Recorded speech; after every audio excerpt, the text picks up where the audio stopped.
गुरुदेव दत्त.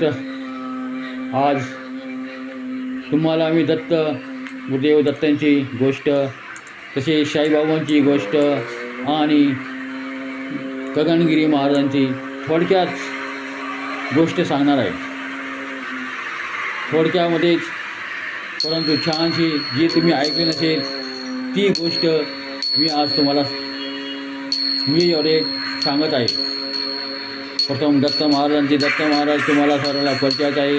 दत्त महाराजांनी नवनाथ महाराज, कानिफनाथ, गोरखनाथ, जलेंद्रनाथ, मच्छिंद्रनाथ, मीननाथ, भरतनाथ त्यांना शिकवण दिली, त्यांना शिष्य केले आणि समाजासाठी वाहून घेण्यास सांगितले.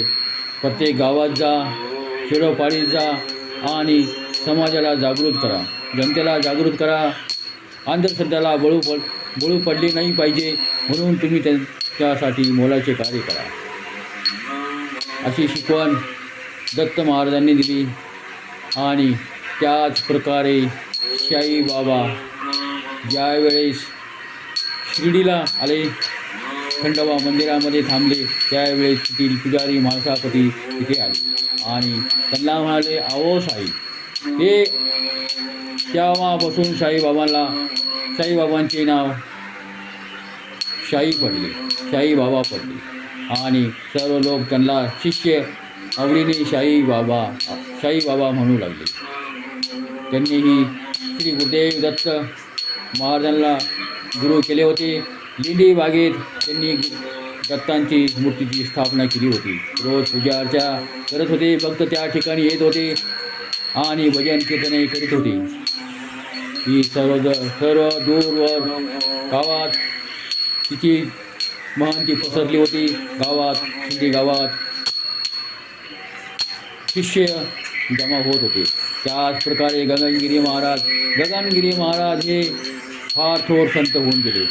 त्यांनी 6व्या वर्षी घर सोडले. त्यांचे 3-4 वर्षापूर्वी असतानाच त्यांचे आईवडील वारले होते आणि 6व्या वर्षी त्यांनी घर सोडले. नाथपंथाची दीक्षा घेतली. त्यांनी फार तपश्चर्या केली. मुळात प्रत्येक गावात जाऊन त्यांनी समाजाचे कार्य केले, समाजकारण केले आणि खेडोपाडीत जाऊन त्यांनी लोकांना जागृत केले. तपश्चर्या करता त्यांचे पाय माशांनी पाण्यामध्ये तपश्चर्या करत होते. माशांनी त्यांचे पाय कुरतडून टाकले होते. ते त्यांचे आडनाव पाटणकर होते. त्यांनी फारच मेहनत घेतली. त्याचप्रमाणे साईबाबा ही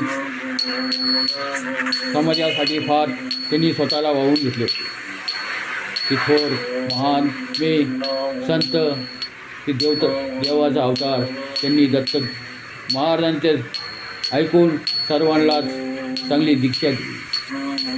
बळा सद्गुरू साईनाथ महाराज की जय. गुरुदेव दत्त गगनगिरी महाराज की जय. गगनगिरी महाराज की जय. गगनगिरी महाराज की जय. गुरुदेव दत्त